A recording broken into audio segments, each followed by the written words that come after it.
শেখ হাসিনার যত্ন কি নেতাকর্মীরা নিয়েছে? দর্শক মন্ডলী, আসসালামু আলাইকুম। শেখ হাসিনার বয়স হয়েছে ৭৯ বছর। মাননীয় প্রধানমন্ত্রী, একটু চিন্তা করুন, ২০২৪ সনের ৫ই আগস্ট এক কাপড়ে তিনি দেশ ছাড়তে বাধ্য হয়েছেন। এরপর তিনি একটি বাসায় আছেন, ছোট আপা শেখ রেহানা সহ। এছাড়া কোনো শুভাকাঙ্ক্ষীর দেখা করার সুযোগ নেই। তিনি চাইলেই যার তার সাথে কথা বলতে পারেন না, তার নিরাপত্তার কারণে। তিনি চাইলেই আত্মীয় স্বজনের সাথে দেখা করতে পারেন না কোনো একটা কারণে। যেটাই হোক, এই মানুষটি সমস্ত আকর্ষণের কেন্দ্রবিন্দু ছিলেন 18 কোটি মানুষের কাছে। হঠাৎ একদিনে তিনি এই অবস্থায় পড়লেন। আপনারা কেউ কখনো কি নেতাকর্মী হিসেবে তাকে ভালোবেসে একটু ভেবেছেন এই জায়গাটুকুতে থেকে আপনার কি অবস্থা হতো? এই মানুষটির বাবা মা সহ 18 জন আত্মীয় স্বজনকে এক রাতে মেরে ফেলেছেন। তারপরও তিনি অনেকগুলো বছর যুদ্ধ করেছেন, দেশটাকে ভালোবেসে এই কাজটুকু করেছেন।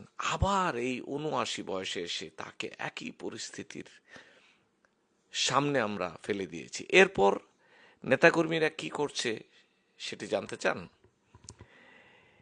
একটা বড় অংশের কথা বলি, ৮০% কথা আমার ধারণা সেই একই কমপ্লেন। আরেকজন কর্মীকে কিভাবে বাটে ফেলা যায়, আরেকজন কর্মী কি করেছে সেইটি ওনাকে মেসেজে জানানো, আরেকজন নেতা কি করেছে এগুলো জানানো, মিটিংগুলোতে, টেলিগ্রাম মিটিংগুলোতে ঢুকতে পারছেন না, টাকা দিয়ে ঢোকার চেষ্টা হচ্ছে, এবং এই চেষ্টাটুকু এক কর্মী আরেক কর্মীর বিরুদ্ধে লাগিয়ে দিচ্ছে ওনাকে, কিভাবে টেনে আরেকজনকে নামানো যায়। এগুলো হলো দলের ভেতরের আপনার আর আমার অবস্থা। তাহলে দলের বাহিরের শক্তিগুলো কি করবে একটু ভাবুন। ভেবেছেন? ভাবেননি। কখনো কি ভেবেছেন এই মানুষটা এই যে একা থাকছে, কি খাচ্ছেন? ওনার হাঁটার অভ্যাস ছিল সকালবেলা, উনি কি হাঁটতে পারেন কিনা? ওনার মনের অবস্থা কি কেউ কি জানতে চেষ্টা করেছেন? করেননি। বেশিরভাগ মানুষই দলে তার অবস্থা পোক্ত করার জন্য নিজেরাই কামড়াকামড়িতে লেগে আছেন। কেউ ভাবেন নাই যে আপা আপনার খাবারের রুচিটা কেমন এখন, আপনি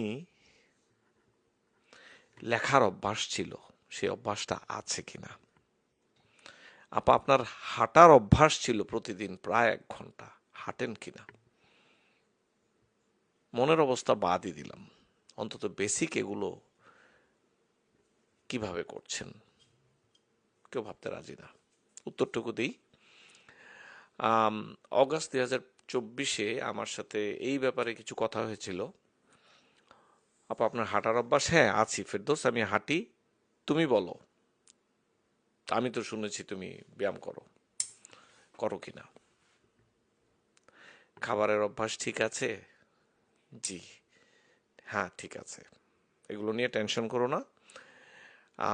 লেখার অভ্যাস ছিল, এটা কি চালিয়ে যাচ্ছেন?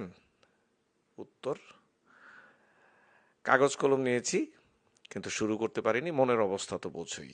এই প্রথম দেখলাম তার দুর্বলতাটুকু। অবশ্যই তিনি ডিপ্রেসড কিছুটা তো থাকবেনই। আমরা হলে এতদিনে বলেই ফেলতাম দেশের কথা পরে, আগে নিজের কথা।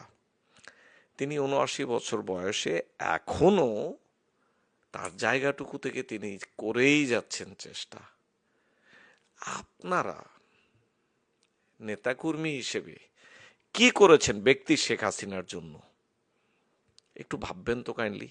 এই দলাদলি গ্রুপিং এগুলো বাদ দিয়ে কি করেছেন বলেন।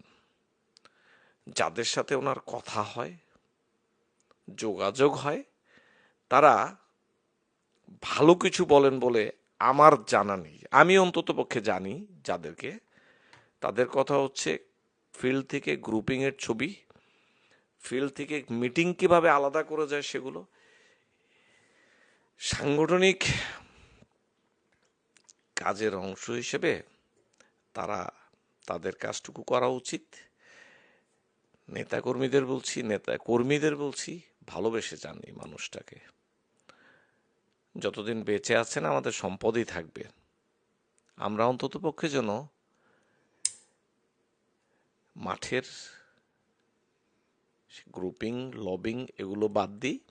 ব্যক্তি শেখ হাসিনা যেন সুস্থ থাকেন সেটা নিয়ে আমরা একটু ভাবি। তাহলেই তার বেঁচে থাকাটা সার্থক হবে, আপনাদের জন্য, আমাদের জন্য, আমাদের দেশের জন্য। ভালো থাকুন। জয় বাংলা, জয় বঙ্গবন্ধু।